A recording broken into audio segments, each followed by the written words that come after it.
ঈদ মানে আকাশে নতুন চাঁদ, ঈদ মানে খুশি, ঈদ মানে অতিথি আপ্যায়ন। হ্যালো এভরিওয়ান, আসসালামু আলাইকুম। কী অবস্থা সবার, কেমন আছেন? আশা রাখছি সবাই ভালো আছেন। আমিও ভালো আছি আলহামদুলিল্লাহ। আমি আয়েশা, আমার চ্যানেল আয়েশাস উইন্ডো থেকে সবাইকে জানাই ভালোবাসা এবং ঈদ মোবারক। এবছর আসলে আমার মাকে ছাড়া প্রথম ঈদ করতেছি। আমাদের শপিং করার মতো মন মানসিকতাও নাই, আর তেমন একটা করিও নাই। যতটুক না করলে হবে না, ঠিক ততটুকুই করেছি। ছেলের জন্য, ছেলে তো বাচ্চা মানুষ, বুঝবে না ও কিছু। ওর জন্য একটা পাঞ্জাবি নিয়েছি, আর মেয়েদের জন্য হালকা পাতলা নিয়েছি। এটা তো আপনাদেরকে দেখিয়ে দিতেছি।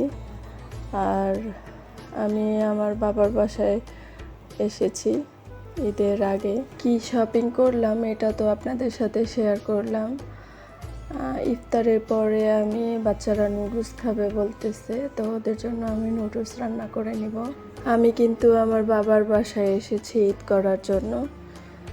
তো আমি বাসায় থাকলেও যা করি আমি এখানেও তাই করব। মা যেহেতু নাই আর আমি বাসার বড় মেয়ে, তাই আমার দায়িত্বটা একটু বেশি। আমি বাসায় থাকলেও চাঁদ রাতের দিন আমি পায়েস, সেমাই যতটুকু পারা যায় আমি রান্না করে কাজে গিয়ে রাখি। তো আমি সেটাই করব এখানেও। আমি নুডলস খাওয়ার পরে আমি একটু পায়েসও রান্না করে নেব। 1 কেজির মতো দুধ দিয়ে আমি আগে থেকে একটু চাল গুঁড়ো করে ভিজিয়ে রেখেছিলাম। সেই দুধের মধ্যে আমি চালগুলা ছেড়ে দেব, আর সাথে কিছু তেজপাতা আর এলাচও দিব।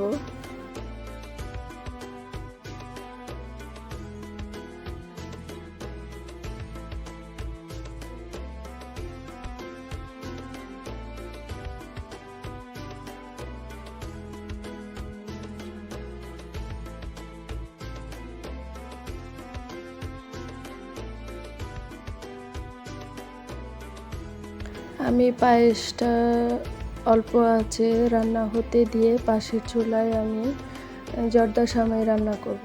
এর জন্য আমি কড়াইতে ঘি দিয়ে দিয়েছি, তার মধ্যে তেজপাতা, এলাচ, দারচিনি দিয়ে নেড়ে চেড়ে তার মধ্যে সেমাইটাও দিয়ে দিতেছি।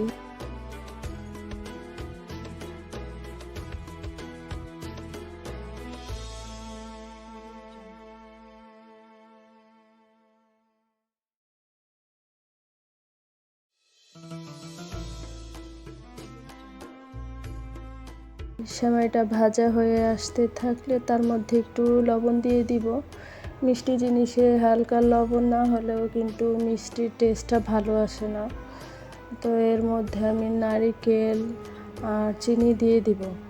তার সাথে হালকা একটু দুধও দিব, যাতে নরমও হয় না আবার বেশি শক্ত হয়ে যায় না। এরকম করে ব্যালেন্স রেখেই আমি হালকা দুধ দিয়ে নেড়ে চেড়ে তারপরে নামিয়ে নিব।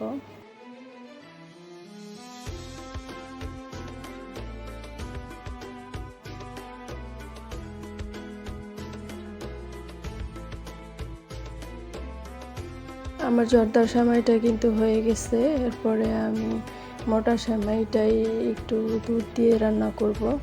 এর জন্য একটা কড়াইয়ে আমি দুধ আর নারিকেল একসাথে জাল করে নিয়েছি। তার আগে আমি সেমাইটাকেও হালকা ঘিয়ের মধ্যে ভেজে নিয়েছি। ভাজা হয়ে গেলে এই দুধের মধ্যেই আমি সেমাইটা ঢেলে দিব, ঢেলে দিয়ে রান্না করে নিব। আমার ভিডিও জুড়ে এ পর্যন্ত যারা আছেন তারা প্লিজ একটি লাইক দিয়ে ভিডিওটি কন্টিনিউ করুন। আপনারা ভিডিও দেখতে দেখতে লাইক দিতে, সাবস্ক্রাইব করতে ভুলে যান। প্লিজ আমাকে সাবস্ক্রাইব করুন, সাপোর্ট করুন। একটা ভিডিও বানাতে অনেক কষ্ট করতে হয়। সারাদিন কাজের ফাঁকে ফাঁকে ভিডিও করে রাতে ভয়েস দিতে হয়। আপনারা আমাকে যারা দেখেন তারা তো অবশ্যই জানেন আমার একটা ছোট বাবা আছে, ওকে ঘুম পাড়ানোর পর আমাকে ভয়েস দিতে হয়। আজকের যে ভিডিওটি, এটা ঈদের দিন সকালের ভিডিও। আমি পায়েস, সেমাই সবই বেড়ে রেখেছিলাম রাত্রেই। সকালে শুধু একটু নুডলসটা রান্না করেছি আবার। আর বিছানা ঘর এগুলো আমার বোন গুছিয়ে নিয়েছে, একটু দেখিয়ে দিয়েছি। আমার বাবার ঘর আর বেডটাকেই দেখালাম, আর ড্রয়িং রুমটা দেখালাম। পুরো ঘরের ভিডিও আমি করি নাই, এগুলো আসলে সময়ের ব্যাপার। আর বাচ্চারা এসেছে, নতুন কাপড় পরে সালামির জন্য বসে আছে। এটা আমার ভাইয়ের মেয়ে। বাচ্চাদের একটু পায়েস সেমাই খাইয়ে দিয়ে এরপরে আমি দুপুরে রান্না বান্নাও করেছি। দুপুরের খাবার আয়োজন ছিল পোলাও, খিচুড়ি, মুরগি, গরু, নর্মাল যেসব খাবার থাকে ঈদের দিন সেই খাবারগুলোই ছিল। আর বিকেলবেলা একটু ছাদের থেকে বাচ্চাদেরকে একটু ঘুরিয়ে আনা হয়েছিল। ঈদের দিন বাহিরে যেহেতু কোথাও বেড়াতে নিয়ে যায় নাই বাচ্চাদের, তাই বিকেলে একটু ছাদে নিয়ে গিয়েছিলাম। চারপাশের ভিউটা আপনাদেরকে একটু দেখিয়ে দিলাম। যারা যারা চিনতে পেরেছেন তারা কমেন্ট করে অবশ্যই জানাবেন।